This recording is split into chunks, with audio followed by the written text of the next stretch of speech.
네, 정보통신 기사 기출문제 보겠습니다.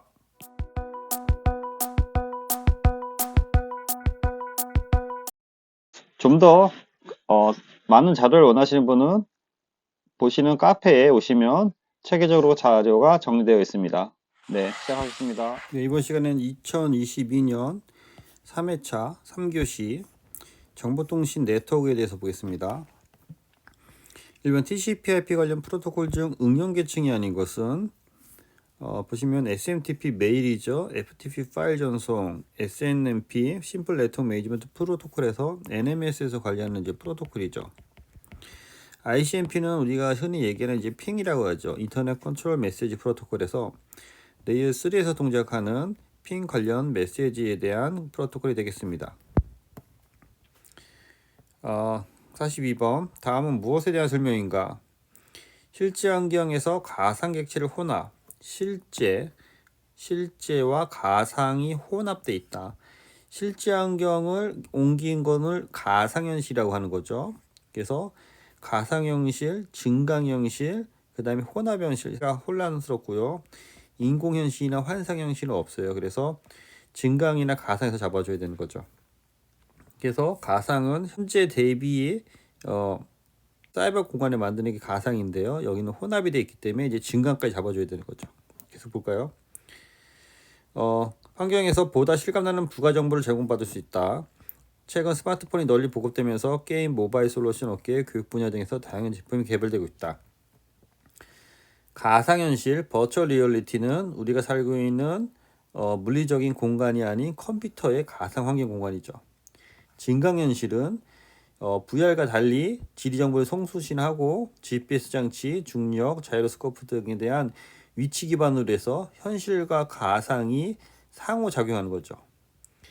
믹스드 리얼리티 MR은 VR과 AR의 장점을 합친 것으로서 현실과 가상의 정보를 융합해서 좀 더 진화된 것으로서 냄새라든지 소리 정보, 우리가 그 극장 가서 이렇게 흔들리면서 어떤 그 연기나 가스 같은 거, 냄새까지 주는 거, 그걸 이제 혼합현실이라고 합니다. 그래서 증강과 혼합을 구분할 수 있어야 될 것 같습니다.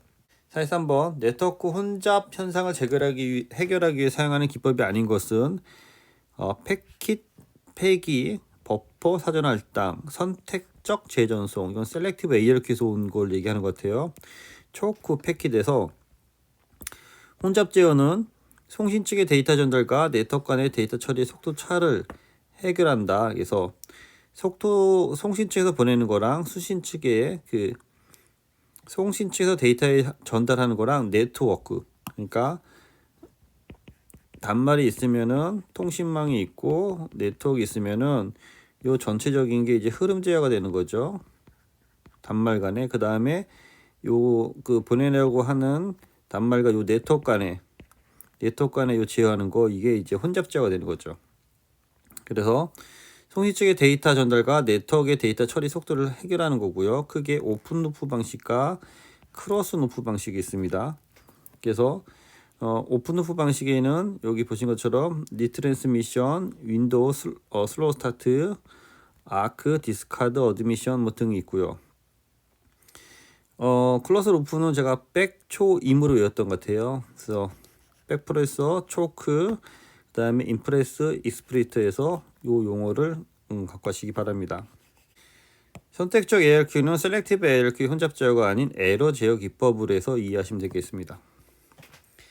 42번 부가정보통신망 벤의 계층 구조가 아닌 것은, 벤은 여기 보신 것처럼 정보 처리 계층, 통신, 네트워크 기본 계층에서 이 밑에 세 개를 협의의 벤이라고 하고 전체를 광의의 벤이라고 그래요. 그래서 연산 처리 계층은 별도로 없어요. 그래서 정보 처리, 통신, 네트워크 기본 계층에서 통신과 네트워크 중간에 같이 있어서 헷갈릴 수 있습니다.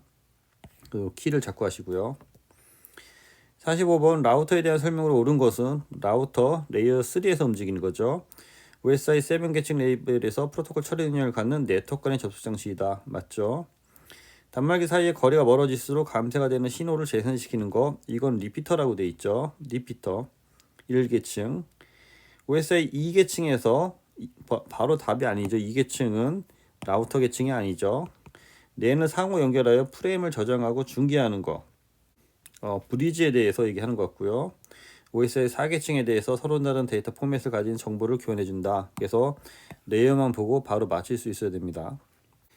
46번 4GBps 상향 1기가 하향 3GBps인 총 4GBps급의 FTTH 회선이 있다고 가정할 때 하향 회선을 기준으로 할 때 관원에 들어갈 최대 수용 가능 가입자 수. 핵심은 최대 수용입니다. 최대로 꽉꽉 눌러서 CBR은 컨스턴트 비트레이트에서 이거를 이제 일정하게 유지해 주는 거죠. 그래서 용량 100Mbps 가입자 수 10회선 회선 점유율 100%라고 다 돼 있죠. 그러면은 100메가에 10회선을 100%다 점유한다라고 하면 100메가 곱하기 10회선 곱하기 100% 하면은 얘는 1기가를 일단 먹는 겁니다. 그러면 VBR을 갖고 이제 계산해야 되는 거죠. VBR이 50에서 100메가고 가입자 수가 얼마냐는 걸 묻는 건데요. 자, 여기서 최대 수용이잖아요. 최대 수용 하면은 용량은 여기서 보면 100메가로 움직여야 되는 게 아니고 최소 50메가로 움직여야지 최대 수용이 나오는 거겠죠. 100메가로 하면 최대니까 이것에 대한 최소 수용이 되는 거죠.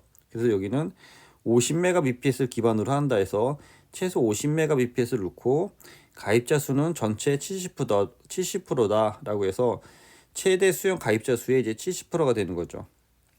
그래서 전체적으로 앞에서 1기가를 먹었기 때문에 뒤에서 쓸 수 있는 거는 하향해선 기준으로 해서 1기가를 먹었기 때문에 뒤에 쓸 수 있는 건 2기가만 남은 거죠. 그래서 2기가에 대해서 50Mbps로 70%를 사용했을 때 가입자 수 n명에 대해서 몇 명을 할 수 있냐라는 거죠. 그래서 여기를 가입자 수를 기준으로 해서 여기 가입자 수를 n으로 해서 얘를 넘기면은 2GBps를 메가bps로 바꾸면 2000Mbps가 되는 거고요. 여기 보면은 50Mbps이기 때문에 50Mbps로 놓고 0.7을 해서 얘를 곱해주면은 7로 35분에 여기 보면 2000이고 메가 맞춰서 이렇게 메가 없어지면은 57.14 회선이라는 거를 이제 잡아낼 수 있고요. 그래서 14를 내림하면 57의 가입자를 수용할 수 있다 라고 풀 수 있습니다. 그래서 이런 식으로 이제 풀어보시면 되겠습니다. 47번 SNMP에서 이벤트를 보고하는 트랩 메시지가 사용하는 포트는 SNMP 서비스는 161번과 162번을 사용하는데요. SNMP 서비스를 161번 포트, SNMP 트랩 서비스는 162번 포트를 사용합니다. 161번과 162번을 사용하고 트랩은 162번을 사용한다. 48번 랜의 채널 접근 방식에 따른 분류 가운데 무엇에 대한 설명인가? 1976년 미국 제록스에서 이더넷을 처음 개발한 후 제록스 인텔 덱 간의 DEC 간의 공동으로 발표한 규격이다. 채널을 사용하기 전에 다른 사용자가 있는지를 점검한다 해서 이거 센싱하는 거죠. 그래서 채널 상태를 확인하고 충돌을 피한다. 그래서 이걸 CSMA 방식에 대해서 얘기하는 거죠. 그래서 데이터 전송에 필요한 이메일 채널을 할당하고 랜덤 방식으로 버스형으로 이용한다 해서 유선에서는 CSMA CD, 무선에서는 CSMA CA를 이용하는 게 두 가지 방식이 있는 거죠. 그래서 정답을 1번 잡으시면 되는 거고요. 49번 네트워크 표기 기법의 서브넷마스크가 252525248이죠. 248인 경우에 CIDR을 표시할 수 있는 숫자. 그래서 우리가 이거 많이 했었죠. 그래서 255 기준으로 해서 우리가 맨 끝에 빵이면은 이게 8개의 비트를 기준으로 해서 그걸 처리한다 그랬죠. 그래서 이게 2의 0승부터 해서 여기 보면 2의 7승까지 올라가는 거고요. 2의 7승 하면은 이제 128이 4개의 블록으로 있어서 그 4개 블록 안에 8비트씩 이렇게 들어가 있는 거. 그걸 기반으로 해서 표시하면 되는 거고요. 그래서 여기가 8비트, 8비트, 8비트고 248은 얘를 계산하면은 앞에가 2에 0승, 1승, 2승이니까 앞에 1이 5개가 있고 뒤에 0이 3개가 있어야 될 것 같은데요. 그래서 요 앞에 38에 24, 24, 25, 26, 27, 28, 29가 되는 거네요. 그래서 29개의 1이 있다. 그래서 요 공식을 보고 이해하시던지 이런 것들을 앞에 얘기한 대로 풀어주시기 바랍니다. 50번 다음 네트워크상에서 라우터가 멀티캐스트 통신을 기능을 구비한 PC에 대해서 멀티캐스트 패킷을 분배하는 데 사용하는 프로토콜은, 그래서 이거는 멀티캐스트 프로토콜을 사용하는 거를 인터넷 그룹 프로토콜이라고 한다. ICMP는 우리가 체크하는 거고, 라우팅 프로토콜, 스위칭 프로토콜, 라우팅은 경로를 찾는 거, 스위칭은 랜에서 분배해 주는 거 쪽으로 이해하시면 되겠습니다. IGMP에 대해서 얘기하고 있는 거고요. 10기가비트 이더넷에 대한 설명을 틀린 것은 카테고리 3, 4, 5 카테고리를 이렇게 나누는데요. 카테고리 3, 4 이거는 10메가, 5는 이제 100메가 정도를 의미하는 거죠. 그래서 카탈로그 5부터 이제 100메가 오는 거고, 10기가bps는 여기 보시는 것처럼 카탈로그 그래서 약간 오타가 있는 것 같은데요. 카탈로그 5 100베이스 TX 5E는 1기가까지 지원되기 때문에 1000베이스 T가 지원되는 게 맞고요. 카테고리 6가 당연히 1기가이기 때문에 여기가 1000베이스 TX가 되는 거죠. 1000베이스 TX에서 여기도 1기가 지원되는 거고요. 카테고리 6E에서 이제 10기가 지원되는 거고요. 카테고리 7에서도 10기가 지원되는 거고 해서 100메가, 여기 1기가, 여기도 1기가, 10기가에서 5에서 5로 2 하면서 올라가고 6에서 6, 2로 하면서 원지에서 10G로 올라간다. 예, 그렇게 이해해 주시기 바랍니다. 그래서 다시 보면은 요거는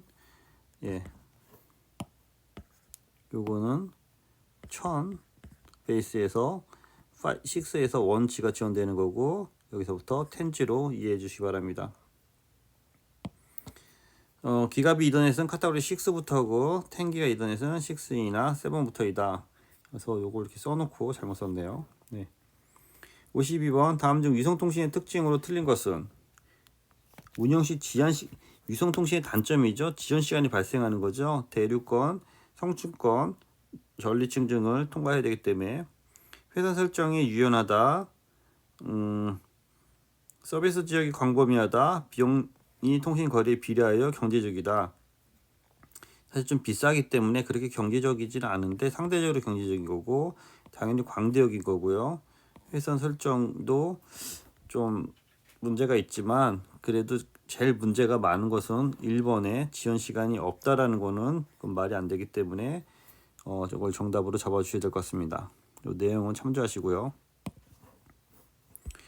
53번 보기가 설명하고 있는 VLAN 트렁킹 프로토콜의 운영 모드로서 적절한 것은, 그래서 VLAN은 여기 보시는 것처럼 독립된 영역을 만들 때 사용하고 다른 스위치로부터 받은 VLAN 정보를 자신의 것과 동기화시키지 않고 다른 스위치에게 전송만 하고 랜의 생성, 수정, 삭제 등 가능하다. 그래서 다른 스위치에 전송만 하고 VLAN의 생성, 수정, 삭제 등이 가능한 거, 이걸 이제 트랜스페런스 모드라고 합니다.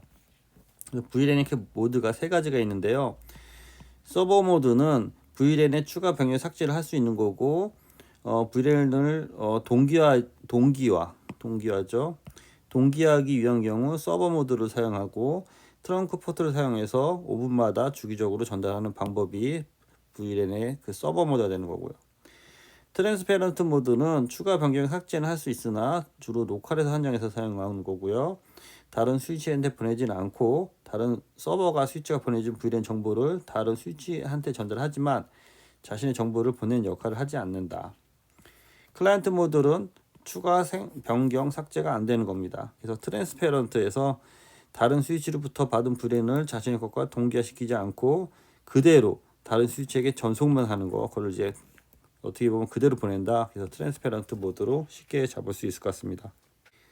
54번 스위치 전송 방식 중에서 목적지 주소만 확인하고 전송하는 거. 그래서 이거를 크게 우리가 컷스루 방식, 프래그먼트 프리 방식, 스토어 앤드 포워드 방식, 이렇게 세 가지 방식이 있어요.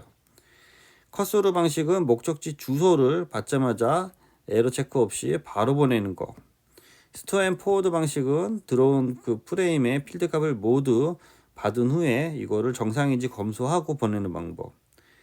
프레그먼트 프리 방식은 약간의 그 절충 방법인데요. 앞에 얘기한 스토어 앤 포워드 방식과 컷스루 방식의 장점을 조합한 방식으로서 프레임의 64바이트 부분까지 전송되며 그 이후로 다시 스위치 프로세스를 시작하는 방식이 되겠습니다. 그래서 약 한 중간 정도만 본다는 거고, 커서로는 목적지 주소만 확인하고 바로 보낸다. 스토어 앤 포워드는 전체적으로 본다. 그래서 단계별로 움직인다라고 이해하시면 되겠습니다.